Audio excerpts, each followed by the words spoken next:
Good morning, everybody. Oh, hi. Hey. Hold on, we gotta bring this up just a little bit. We got peaked. Okay. Oh, whoop. No, this mic can pick up literally anything, and it's a blessing and a curse, essentially. Yep. Good morning, everyone. I am currently here at Abby's place I am. for reasons. Those reasons being my internet is down. Again. Again. Again. Yeah. And I remember last week we had to cancel because my internet was down. Because fuck that. Yep. Sorry. It's just. I'm so It's mad. been an entire saga. It is. I have just. I'm trying to discover that inner peace, man. But hopefully our internet guy's coming today. Hopefully. Crossing fingers that everything will be fine. We'll see. We'll see, indeed. But yeah, I'm here because she opened her home up to me so that I could come and join her. And I'm surprised she's not sick of me seeing me almost every day of the week at this point. I'm so sorry. So, because we are still in a pandemic, let's just go ahead and clarify. I'm okay with Ricey coming over because we work together 3 days a week. Yep. So we see each other constantly. We're constantly around each other. So I don't, like, whatever she's going to have, she's going to give it to me already. Yeah. Whatever I have, I'm going to give it to her. So at this... We probably would have had it already, essentially. Yeah, right. So in this situation, because we work together, I am okay with her being over at my place during this pandemic. Yeah. I would not suggest this for really anybody else. No. Coworkers are different, though. I mean, because we work literally right across from each other. Yeah. And a over 6 foot distance. Anyway, and we're sitting kind of far away as well, I guess. Yeah, her mic picks up everything so we can sit on opposite sides of the room. And be okay with it. So, Other than that. Right. So, Abby. Yes. Let me go ahead and tell you why I thought this would be a good idea to talk about non-Disney movies. Okay? Yeah. It all started when I found out that Anastasia was on Disney Plus. Okay, yeah, it's been on Disney Plus for a couple of months at this point. Exactly. No, I think it was. It wasn't completely new. It wasn't one of the Oh original no! I drops. remember. No, I remember it was a thing on Twitter, maybe in late December. Yeah, That it was on Disney Plus. I wouldn't say that would be completely new. Yeah, well, ish. Ish. It's So, not brand new like your Cinderella. Oh, which we're going to talk about next week, which I'm really excited for. Anyway, but that's owned by Disney. Do you find it fair that Anastasia is on Disney Plus? It is not a Disney movie. Not only that, I'm pretty sure Don Bluth hates Disney. He kind of does, yeah. He kind of is. No, I'm pretty sure he hates Disney. Because he worked for Disney for a little while. He did work for Disney for a little while, but he stays in his own lane, so it's just like, he knows he's a boss-ass bitch, is what he is. He is a boss-ass bitch, and you can tell by his works. Oh, man. I fucking love it. And I was like, why? Well, of course, everyone used to assume Anastasia was a Disney movie. Because she was a princess, and everybody assumed that all princess movies were Disney movies. Right. But then again, if you're a kid and you don't know different art styles, Anastasia does kind of at least her, not necessarily like Dimitri and Vlad, but Anastasia does kind of have this Disney princess look / phase. I don't believe that. You say that as an adult, though. No, not okay. I will admit, I was one of those kids who thought that Disney was Anastasia was a Disney movie. Yeah. But I also was one of those kids who thought that there were others that were Disney movies. I can't remember. Oh, hi, Zamer. Such a creep. Nerds Such a at work worker. will work so lurking. Yes. Go do your frickin' job. And hi, Hemoglobite. We just started jumping in. Yeah. Shite. Sorry. Just knock the shit out of my so sorry. brand new desk. I know. You welcome me into your own home, and I'm here to destroy everything. I mean, nothing new, but damn. To cause chaos. Okay, so my question to you, because it shocked me. Yeah. It was shocking because I remember Don Bluth was he did not like Disney. No, And he did not. He did not like Disney at all. So why did Disney own the rights to Anastasia? Because that was like the movie. And I'm sorry, if any of you guys haven't seen Anastasia, you're missing out. You need to. First of all, let me just gloat about Anastasia because it was a favorite childhood movie of mine. Mm-hmm. Anastasia, it's okay. The setting is good. I loved watching the art of Paris, come to life. Yeah. I loved that. I think they did a really good job between Russia and having Paris? St. Petersburg. Yes. And then having Paris. Yes. And it's just like not kind of muddling it up with the vaguely city-like aesthetic for each of them. It's like, no, we know we're in St. Petersburg when we're in Russia, and then we know that we're in Paris when we're in Paris, and we have beautiful countryside looks. Yes. Not only that, you can also see the cobblestone streets in Paris better. Like, it's just, okay. Honestly, the setting, loved it. And it's so, I guess, distinct in their art of, like you said, where St. Petersburg is and where Paris is. Yeah. Which is absolutely stunning. And, of course, when they travel along through Germany. Through Germany to get to that stuff. Like, awesome. Right. Amazing. Loved it. Also, the boat scene with the water. Oh my gosh. Okay, so water art. The boat itself was CG, which it, like, we've talked about this, or we have talked about this before, that I'm not the biggest fan of like CG and stuff, but it hasn't aged it terribly. No. Like, it still holds up pretty decently for CGI, especially with everything else being hand drawn. Right. And I think there's some things that Disney can do and then some things that Disney can't do. All right, what can't they do? We'll get to that in just a second. Okay. Because my question for you, Abby, is what was one non-Disney movie that impacted you as much as a Disney movie did? Because like everybody talks about all these Disney movies that has everybody has like a Disney movie. Like, we've talked about it before. Mine is Aladdin. Ricey's is I have two of them. I have Atlantis: The Lost Empire, and I also have Treasure Planet. Girl, you've always claimed Beauty and the Beast, though. Oh, as a Disney princess movie. Oh, okay. Yeah, okay. that's I was about to different, say, it's like, other than that, it would be Lilo and Stitch for me. Yes. But no, as a Disney princess movie, Beauty and the Beast. Beast. But let's speak of non-Disney princess movies. Right. What kind of... Okay. All right. So, as a non-Disney princess movie, Anastasia was one of them because I loved her spunky personality. Right. And she it was like, she wasn't a lady, if that makes sense. She didn't act like a lady. She was an orphan. So, of course, she acted kind of brutish and all of that until they made her into a lady. Right. But in the inside, she was still that, right, brute. I guess brute is a strong word. If I can learn to do it, you can learn to do it. That's the entire point of it.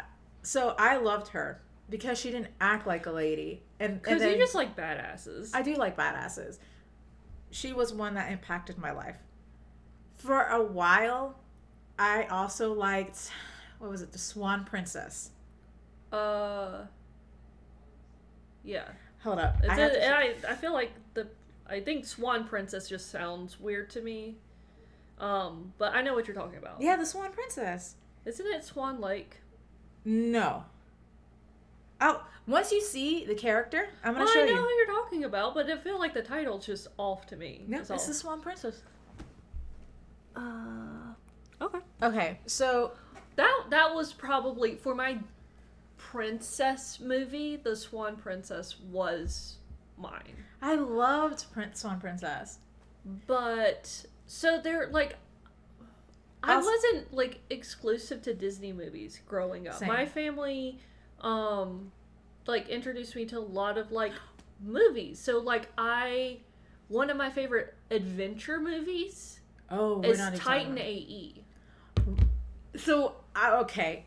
And, like, a lot of people, right, and a lot of people don't realize Titan AE is a thing, and I have always loved Titan AE. Okay, so I watched Titan AE for the first time in college. Okay. My first year of college. And I remember because I was watching a slew of animated movies.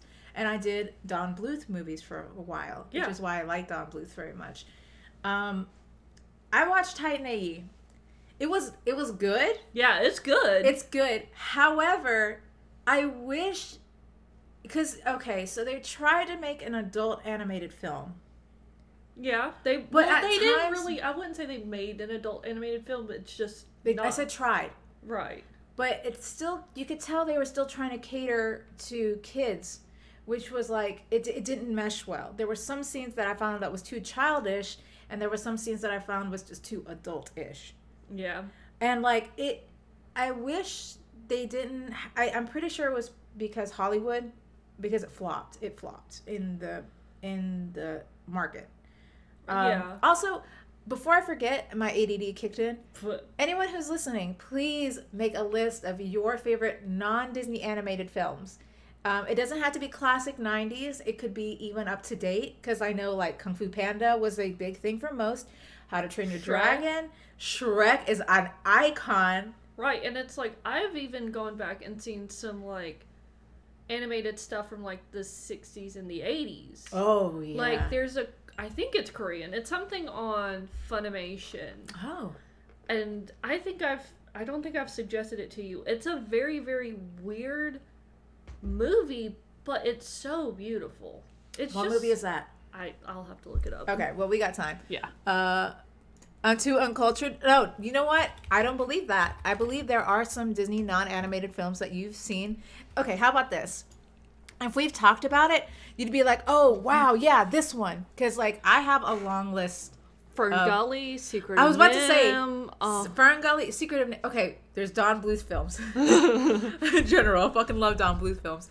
And then there's DreamWorks. Yeah, there's DreamWorks. Blue Sky. Mm-hmm. We've talked about all these other, like, all these other different kinds of non-Disney animated films that I know for a fact has meant something for a lot of people. Going back, Best Disney Princess, the Swan Princess. I watched it again in high school. You know, I rewatched it after a while, and I had the VHS tape of it and everything. Mm-hmm. Can we just admit that Prince Derek is a douchebag? Oh, like a dumbass God, douchebag. yes, Like, yes. I don't remember why kid me was like, oh, Prince Derek. No, he's a douchebag. He's so dumb. He's an asset. Yeah, and I'm just like, how? How did, like, no, he's dumb. This movie is all about the Swan Princess, Princess Odette. Yeah. That's her film. Prince Derek is just stupid. Straight up so dumb. Right. Ferngully was another movie I really loved. Like, I loved Ferngully. But it is so dated now because of they used slang, you know? Yeah. Like, they used bodacious babe as slang. No one uses that anymore. No one in their right mind uses it anymore. Bodacious babe? That is the funniest thing to hear now. Like, you know what I mean? But you know people still, like, use cool beans and stuff like that. I know, but bodacious babe. I'm pretty sure that has died out with the millennials. We're like, oh, God, it's cringe language now. You know what I mean? Someone still uses it unironically. You know it. Somebody does. Ah, shoot. But also the Walkman that he loses. It's a cassette tape Walkman. Not even a CD Walkman. It's a cassette tape Walkman that he loses. Okay. That movie is so dated. And yet I find that it holds... It has Tim Curry in it. Yeah, I mean, it has Tim Curry. It has Robin Williams. Robin Williams was the Bat. Oh, by the way, speaking of Robin Williams as the Bat, like, there's a meme that's like, oh, me being weird when I'm 15. Oh, me hiding my weirdness when I'm 18. Realizing that it's okay to be a little weird at 25. And then, like, being full-on weird to freak out your family at 30. And I'm like, this is me. I feel called out. See, they had a all-star cast for that film. And I say that it is dated because it is dated. Mm-hmm. But I also think it adds charm for people who haven't really... I guess it's like a window to the 90s, if that makes any sense. Yeah. Because, like, honestly, the language... I should say early 90s, late 80s, you know? Yeah. Because the language, the kind of tech that they show, Robin Williams, Like, he was amazing. Fucking love it. Hold on, let me get everything here so I can pull up chat. Honestly, Ferngully, and it teaches you about, what was it? Taking care of the rainforest, Yeah, which we've pretty much not done since Right. then. Like, we're anyway, I'm not gonna get salty because I love I love Ferngully. Do you remember? I'm pulling up this list, okay? Okay. All right, there is a list of, I think, 20 films Okay.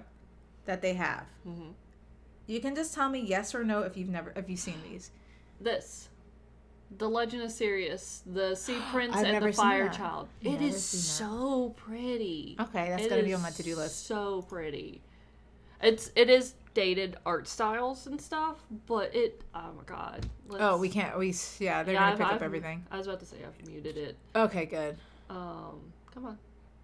Let's skip to something interesting, please and thank you. So like, Oh wow. Okay, so it almost kind of has like, send it to me. I'll watch it. I mean, Okay. now that it's right there. yeah. Okay, sorry. Yes or no if you've seen this. We got sidetracked as always. What? Us? Always. Starting with Anastasia, Yes. the Iron Giant. Yes. Now One of that's my a classic. One of my favorites. I love it so much. It's Vin Diesel as the Iron Giant, and I love it. Superman. I was like, that's all I I hear. love him. The Prince of Egypt, Yes. which is a fucking classic. It's a bomb-ass movie and underrated. It is very underrated. It is so underrated, so much so that it just makes me mad. It never won any awards because it was too Christian, Well, like, I think it was too... religious. I No, think I it was don't like a think... religious thing. Well, like, I feel like it would be too religious, but it was also, like, really abrasive because it didn't hide a lot of things. It's, like, it really portrayed, like, Egyptians, like, killing off Jewish children. It showed There was a the lot of slavery. reasons. Like, it was intense, but... It was good. My family loved it so much. And, like, again, my family didn't really hide us from other animation studios. Same. But we had, like, not only the movie, we had the soundtrack. Me too. Oh, My favorite song is Freedom from that soundtrack. okay. I love listen. that so much. Listen, so my sister and I, we're a year apart, okay? We're Yeah. very close in age. We used to do duets for our church. Okay, yeah. Or like we would always sing duets, me and my sister. Yeah. We saw this movie. Of course, we fell in love with this Oh movie. my god, it's... We also bought the soundtrack. My personal favorite song is Through Heaven's Eyes. Yes, that's a good one. Love that song. It makes me feel amazing. To this day, Yeah. I fucking love that song. It just makes me feel happy. Like you know, it makes you feel important. Right. And It's that's so like important. a great, like, because Freedom doesn't really show up in the movie at all. Even like in the credits, it is like a soundtrack, like kind of exclusive. Yes. But yes, Through Heaven's Heaven's Eyes Eyes is so It makes good. me it's a feel good song that honestly makes me feel good. Yeah. And then we sang There Can Be Miracles Uh-huh. because it was technically what's her face? Moses' sister, Miriam, Yes. and his wife. Oh, yeah. Oh, gosh, I don't remember her. Zipporah. Yeah, there we go. Miriam and Zipporah, they sing that song together. Yeah. So me and my sister, we would sing. I would sing as Miriam. She would sing as Zipporah. And we would duet the song, just like they did in the movie. And it was so popular that we had to sing it in church. And we sang it all the time. And it was just a thing we did. We just loved it. So we sang it. It was really nice. So we duetted that song in public. And thank goodness nobody had video cameras. I think that is the only movie that could top Disney and Don Bluth. Yeah. It No, is okay, first of all, beautiful. the animation, especially, okay, I know this is terrible, but the plagues, like the song the brothers sing, Yeah. the animation throughout just that one song is absolutely stunning. Yeah, absolutely. Because like it's powerful and it's just Okay, so Ricey knows, and I think we've mentioned it in the podcast before, that I have watched all of the animated series for Star Wars. yes. Clone Wars, Rebels, and Resistance. Yes. And well, I've even seen Mandalorian. I feel like with Prince of Egypt, they don't hold back. Mm-mm.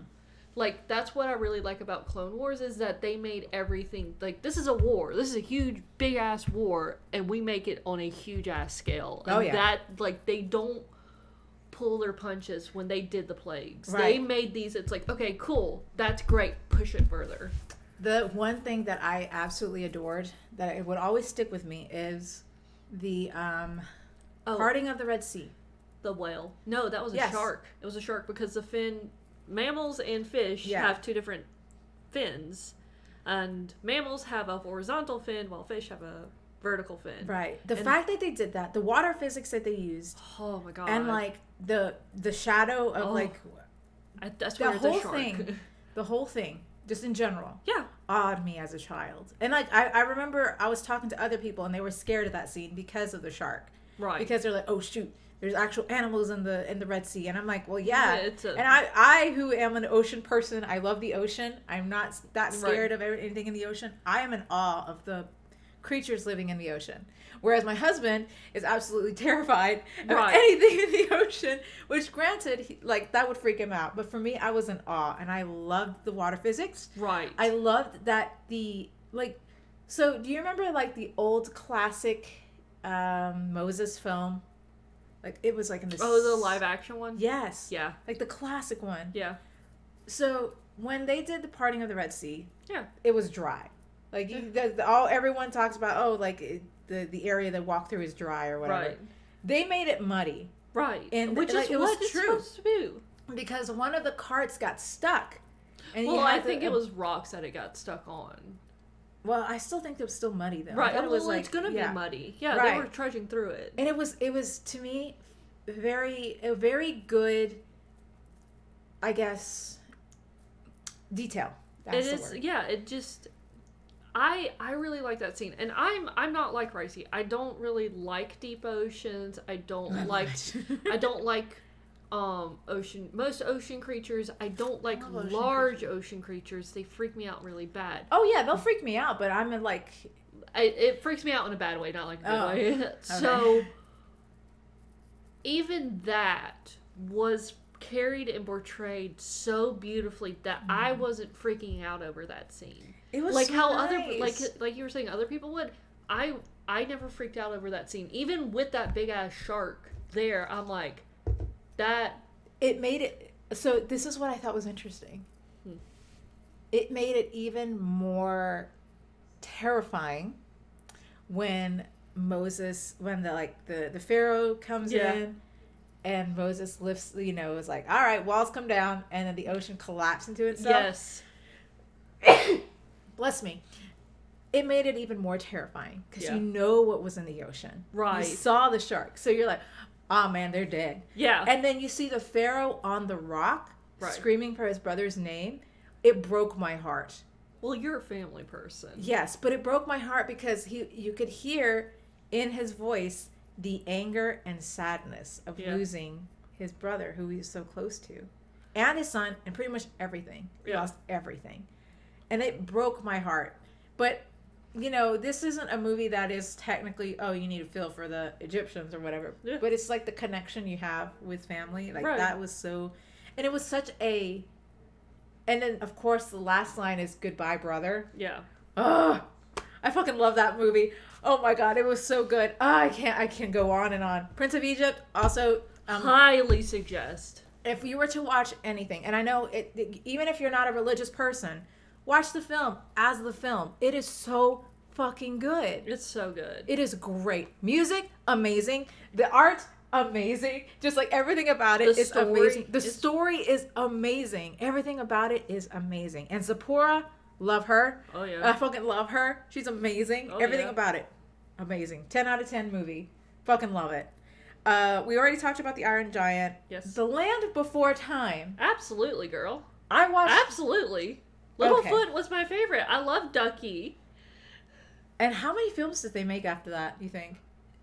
I think the last I heard was 16. 16 Land Before Time films? Are you kidding me? I saw up to 4 or 5. But I think... Let's look it up. But yeah, I think there's something like 16. Okay, let me confess something here and now. I did not like The Land Before Time as a kid. That's fair. I watched it several times as a kid, and as I grew up, I'm like, I'm good. I don't have to ever watch it again. One, it's so heartbreaking. Yeah. It's just it's heartbreaking, and I'm like, I don't want to have my heart broken over and over and over again because these are kids, you know. So I'm good. I don't have to watch it anymore. Two, I wasn't a dinosaur person, you know. Mm-hmm. Most kids my age really loved dinosaurs. I just wasn't one of them.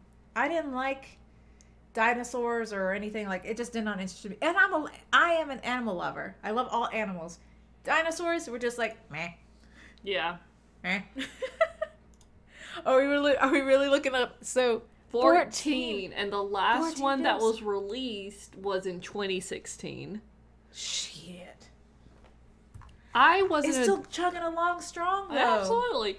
I was not a dinosaur kid either. Dinosaurs freaked me out. I would have really bad nightmares over dinosaurs, and I still don't like dinosaurs, but it's like, I guess because it was a Don Bluth, the original one was a Don Bluth one, it's hard not to like it. It's not okay. Honestly, on my list of Don Bluth films, Land Before Time is on my bottom. Yeah, that's fair. To me, because I just didn't connect with it very well, and it made me sad as a kid. And I was like, I knew as a kid I hated movies that made me cry. Right. That's why I don't like Fox and the Hound. I don't like Fox and the Hound. I don't like Land Before Time. I don't like Bambi. Fuck Bambi. You know, fuck the hunter. Yeah. Fuck man. I'm just like, I have yet to watch any of those films because I hated films as a kid that made me cry. I feel Couldn't like stand as an adult, I wouldn't cry over Bambi. Well, as an adult, no. But yeah, I get it as a kid. Yeah. As a kid, I'm like, well, now I'm crying, and now this is a bad movie because I'm crying. Right. I was a kid who loved comedy, and to this day, I am an adult who loves comedy, and I cannot stand tearjerkers. Yeah. Don't make me cry in a film.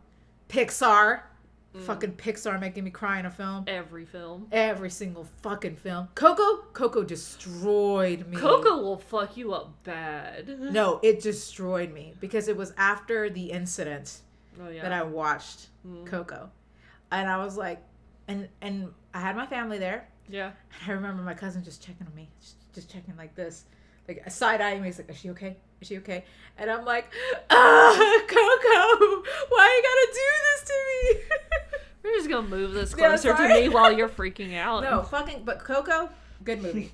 Pixar always makes me cry. Fucking Pixar, man. I actually had a coworker at World Market, and the only way she can remember if a movie was Pixar versus Disney was if her husband cried in it or cried at it, because she said that every single Pixar movie has made him cry. And he's not, like, I've met him several times. He's not, like, some kind of, like, overly sensitive person. He's, like, your manly man. Buff. Yeah. He's, like, real strong. It's just, like, he would cry over that stuff. See, and I'm like, that's the reason. Pixar will destroy you. I know we're not supposed to talk Disney, but Pixar technically wasn't Disney. So. Well, Pixar wasn't Disney, became Disney, and then kind of was its own thing again. Yeah, again. But under the Disney name. Right. Which, So, we get a free pass on this. Depends on which one we're talking about. Right. That is a great way to remember the difference, says Monty. Hi, Monty. No, you're absolutely right. So, there are some Pixar films that will get me, and some that just, I'm like, oh, this hurts, but it's good. Right. Finding Nemo never made me cry. No, Finding Nemo was good. I know this is so strange to say. Finding Nemo made me feel empowered because it wasn't only just Marlin's story, it was Nemo's story. And along how with Dory as well. Yes. And how Marlin could live without his son. Like, he was searching for him and all that, but he saw that there was life bigger than just straight up worrying about his son, allowing his son to actually grow as an independent fish. I was gonna say person, but individual. And then you see him have actual faith in his son, Right. even though his son had a disability. A physical disability. Yeah. And that's what made it super empowering is like there's Dory as well who didn't have a physical disability, she had a mental disability. And she still became as independent as she was. Like Right. And it's shit like that that's important, and Finding Nemo did it really well. But we're again back on Disney. We're gonna go back to non-Disney films. I know it's so hard for us. We already talked about The Swan Princess and that Prince Derek is a piece of shit. He is. An American Tail. Yes. Well, okay. So there's American Tail, and then there's Fievel Goes West. Yes, this one is the American Tail, Which this is the first one. Which they come from Russia, right? Yes. To America. To America. I don't think I have ever seen that one. I've only seen the sequel. So, I have never seen either of them. I take it back. I think I saw I think you've An told American me Tail once in my life. I think you've mentioned that you've only ever seen that Once. or incomplete. Yeah, and I remember vague scenes from When He Goes West. Yeah. And I'm pretty sure it was like when they played it on TV or something. Yeah. But I never fully saw the movie. And the funny thing is, we actually have the DVD of An American Tail.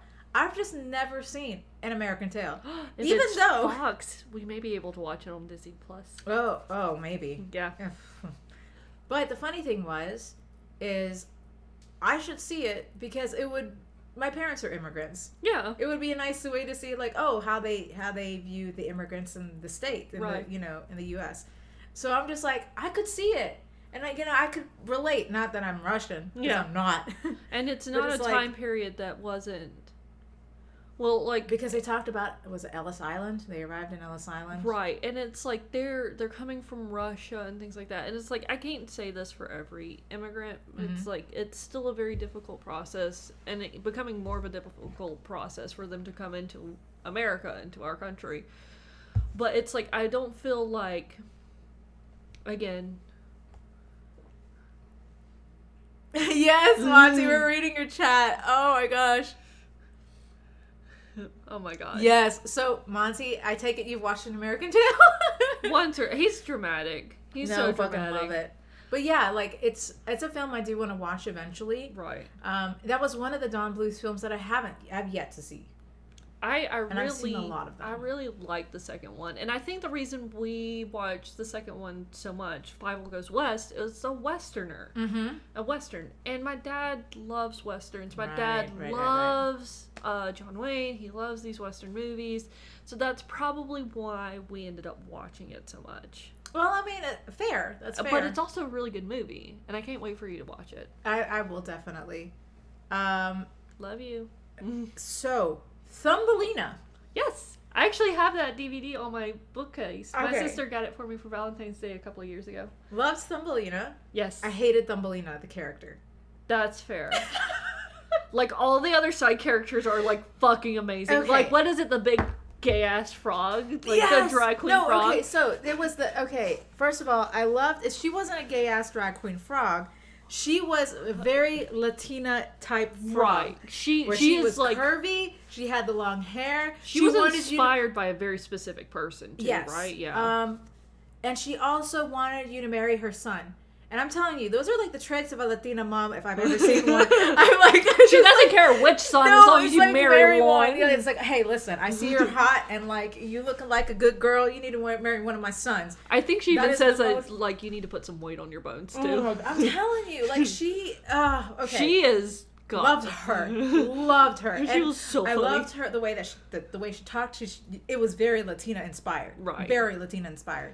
And even the son was Latino inspired. Yeah. I loved it. Like they put in anyway, sorry.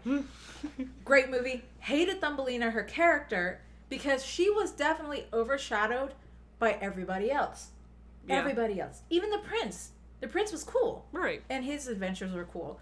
But like you had when Thumbelina was dancing on stage. Yeah. She was I guess a go-go dancer. Yeah. But then you see like the bug. What's his name? Oh my god! No, I know who you're talking about. The little rat face looking bug thing. Yeah, I don't remember. Yeah. He overshadowed her because his character was intense.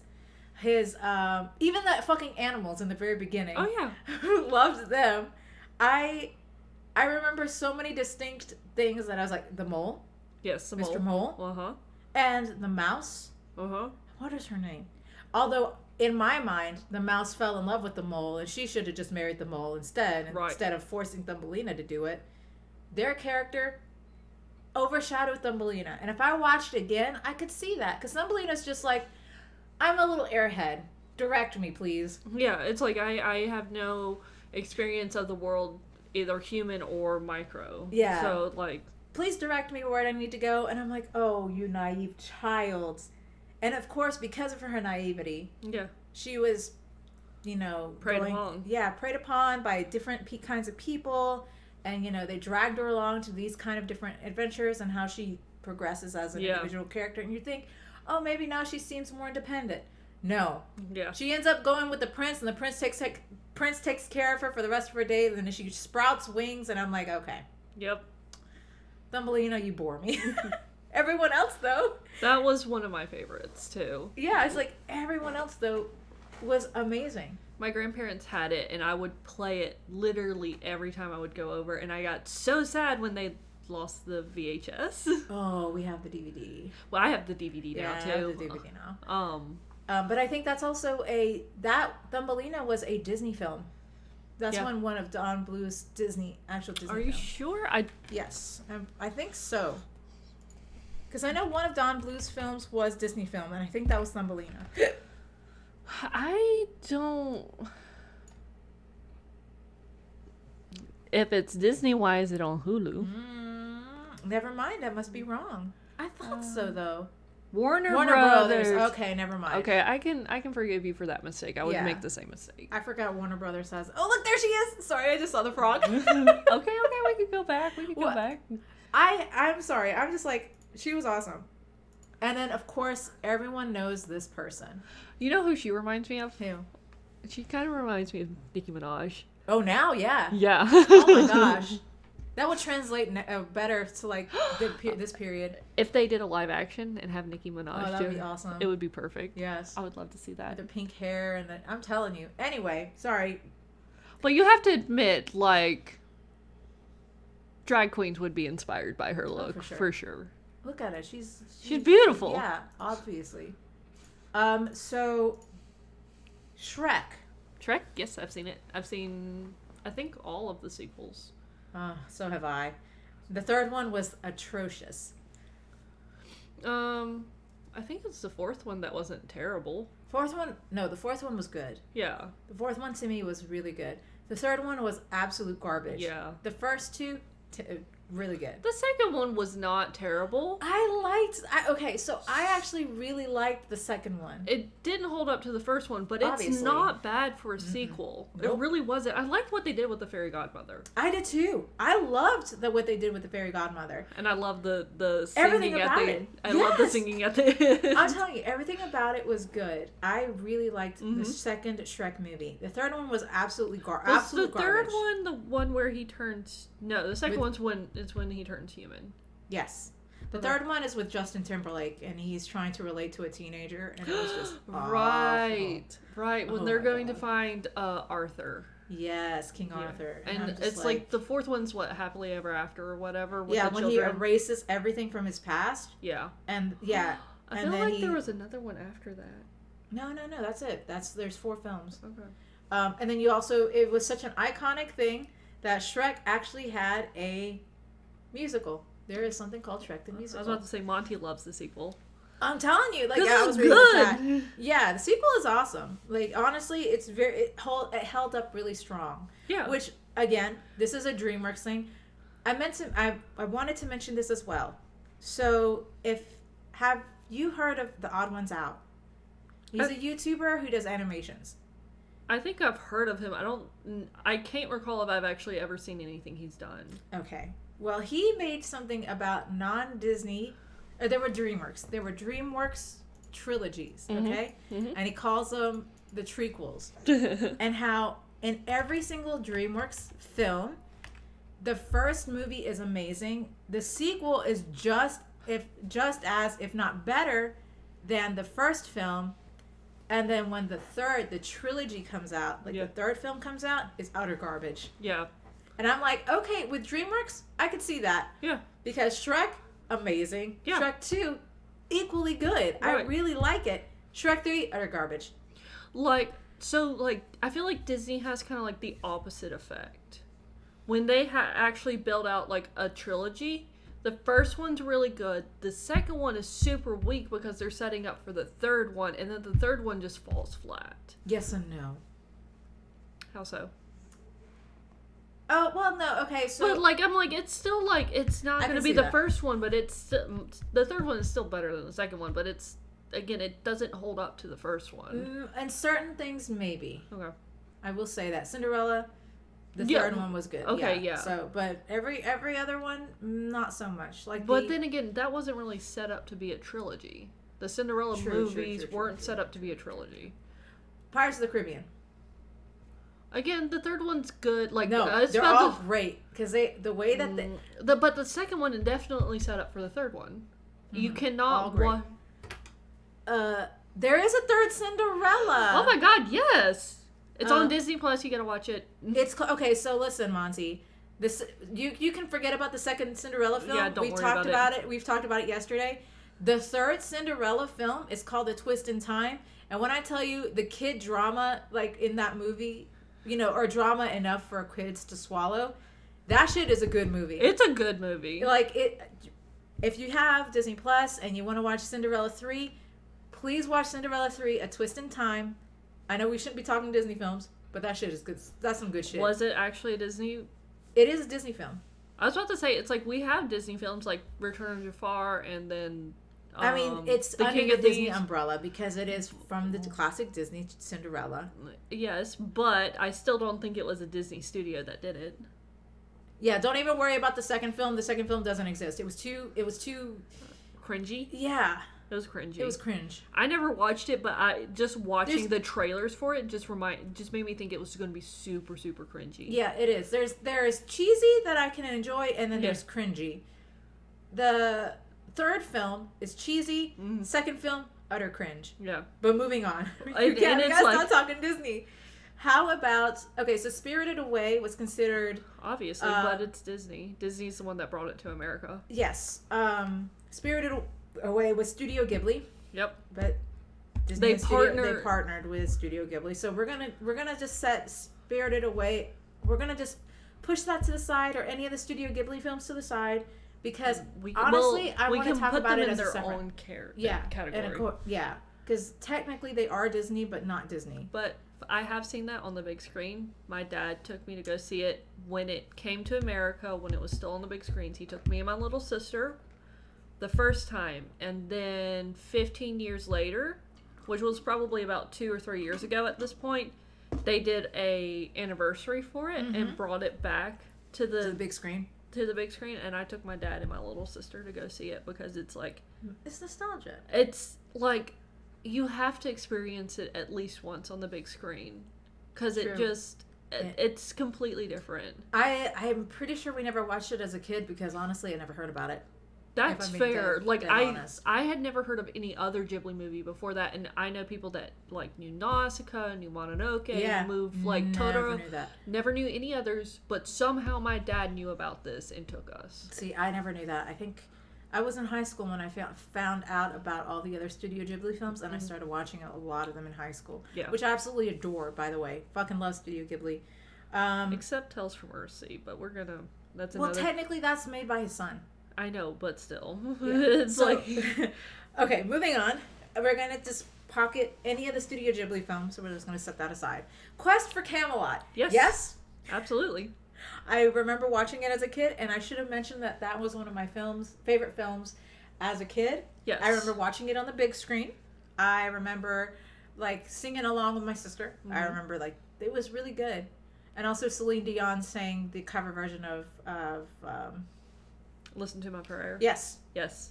And we never had the CD soundtrack. We had the cassette tape soundtrack. Oh That's my how god, old it it's is. old. Yeah, we had the cassette tape soundtrack, and we made our mother play it in the car. It was insane.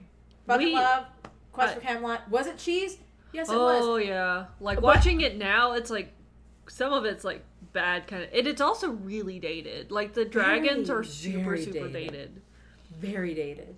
But it's something just like in Ferngully that you can appreciate the dating. Yeah. Because like it's Well, there's like I feel like there was some dating in Quest for Camelot that just really did go over children's head a lot Obviously. more than anything from Ferngully. Ferngully yes, was yes, stuff yes. that is just like, oh, it's kind of going to go over their head, but when they're a little older, they'll understand. Quest for Camelot, it's like I've watched it like within the past year, and it's there's still some things that you this don't is like, well, this is something my dad might know. And my dad's not. I guess for me, I understood all the references. I understood all the references they had. Right. Because I legit asked my parents when I was a kid, what does this mean? What does this mean? And they just showed me. They Yeah. showed me what they were referencing. And I was like, oh, shoot. So I understood all the references because my parents knew of those references. Yes. So Tim Curry. Yes. Tim And I'm Curry's telling a you, it's god. like it's Tim Curry and Robin Williams. I'm telling you, they had like a good all-star cast. But yeah, Toxic Love, that's a song that sticks with you.